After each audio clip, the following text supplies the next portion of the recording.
France ನಿರ್ಮಿತ Rafale ಯುದ್ಧ ವಿಮಾನಗಳು ಖರೀದಿ ಸಂಬಂಧ ಕೇಂದ್ರ ಸರ್ಕಾರ ಹಾಗೂ ವಿಪಕ್ಷಗಳ ನಡುವೆ ಆರೋಪ ಪ್ರತ್ಯಾರೋಪಗಳು ಮುಂದುವರೆದಿವೆ.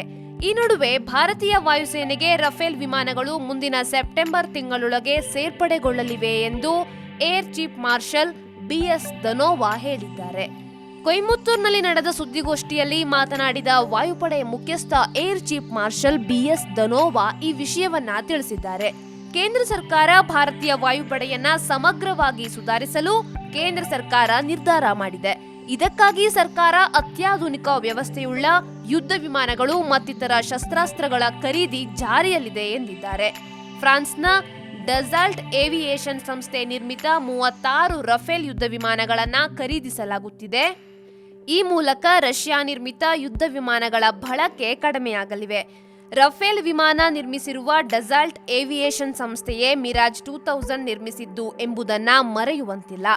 ಮಿರಾಜ್ 2000 ಬಳಸಿ ಪಾಕಿಸ್ತಾನದ ಬಾಲ್ಕೋಟ್, ಮುಜಾಫರಾಬಾದ್, ಚಕೋತಿಯಲ್ಲಿದ್ದ ಉಗ್ರರ ನೆಲೆ ಮೇಲೆ ವಾಯುಸೇನೆ ಯಶಸ್ವಿ ದಾಳಿ ನಡೆಸಿತ್ತು.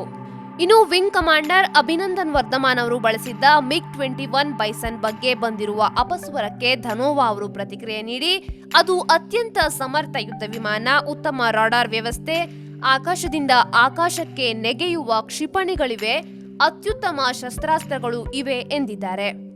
60ರ ದಶಕದ ರಷ್ಯಾ ವಿನ್ಯಾಸದ MiG-21 ಬೈಸನ್ ಹಳೆಯದಾದರೂ ಅಮೆರಿಕದ ನಿರ್ಮಿತ ಅತ್ಯಾಧುನಿಕ F-16 ಯುದ್ಧ ವಿಮಾನವನ್ನ ಹೊಡೆದುರುಳಿಸುವಲ್ಲಿ ಯಶಸ್ವಿಯಾಗಿದ್ದನ್ನ ಮರೆಯುವಂತಿಲ್ಲ.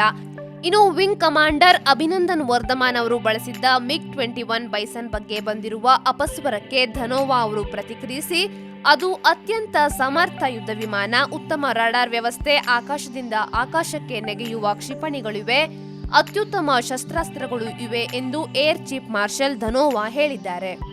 36 ರಫೇಲ್ ಯುದ್ಧ ವಿಮಾನ ವ್ಯವಹಾರ ಒಪ್ಪಂದಕ್ಕೆ ಸೆಪ್ಟೆಂಬರ್ 23, 2016ರಂದು ಶುಕ್ರವಾರ ಉಭಯ ದೇಶಗಳ ಪ್ರತಿನಿಧಿಗಳು ಸಹಿ ಹಾಕಿದ್ದರು. ಸುಮಾರು 7.8 ಬಿಲಿಯನ್ ಯೂರೋ ವ್ಯವಹಾರಿಕ ಮೊತ್ತ ಇದಾಗಿದೆ. ಅಂದ್ರೆ ಸುಮಾರು 780 ಕೋಟಿ ರೂಪಾಯಿ. ಅಂದು ಕೇಂದ್ರ ರಕ್ಷಣಾ ಸಚಿವ ಮನೋಹರ್ ಪರಿಕರ್ ಮತ್ತು ಫ್ರಾನ್ಸ್ ರಕ್ಷಣಾ ಸಚಿವ ಜಿಯಾನ್ ವೈವೆಸ್ ಲೆಡ್ರಿಯನ್ ಅವರು ದೆಹಲಿಯಲ್ಲಿ ಈ ಐತಿಹಾಸಿಕ ಒಪ್ಪಂದಕ್ಕೆ ಸಹಿ ಹಾಕಿದ್ದರು. ಒಪ್ಪಂದದ ಪ್ರಕಾರ ಫ್ರಾನ್ಸ್ನಿಂದ ಮೆಟಿಯೋರ್ ಕ್ಷಿಪಣಿ, ಸ್ಕಾಲ್ಪ್ ಸೇರಿದಂತೆ ಬಿಡಿ ಭಾಗಗಳು ಹಾಗೂ ಶಸ್ತ್ರಾಸ್ತ್ರಗಳನ್ನ ಭಾರತ ಪಡೆಯಲಿದೆ. ಈ ಅತ್ಯಾಧುನಿಕ ಕ್ಷಿಪಣಿಗಳು 150 ಕಿಲೋಮೀಟರ್ಗೂ ದೂರದ ವ್ಯಾಪ್ತಿಯನ್ನ ಹೊಂದಿದೆ. ಕಾರ್ಗಿಲ್ ಯುದ್ಧದ ಸಂದರ್ಭದಲ್ಲಿ ಭಾರತವು 50 ಕಿಲೋಮೀಟರ್ ವ್ಯಾಪ್ತಿಯ ಕ್ಷಿಪಣಿಗಳನ್ನ ಬಳಸಿತ್ತು. ಈಗ 150 ಕಿಲೋಮೀಟರ್ ವ್ಯಾಪ್ತಿಯ ತನಕ ಟಾರ್ಗೆಟ್ ಇಡಬಹುದಾಗಿದೆ. ಈ ಮೂಲಕ ಪಾಕಿಸ್ತಾನ ಎಲ್ಲಾ ಭಾಗಗಳು, ಉತ್ತರ ಹಾಗೂ ಈಶಾನ್ಯ ಗಡಿ ಭಾಗದ ಎಲ್ಲಾ ಭಾಗಗಳನ್ನ ಆಕ್ರಮಿಸಬಲ್ಲ ಕ್ಷಿಪಣಿಗಳನ್ನ ಹೊಂದಿದಂತಾಗುತ್ತದೆ.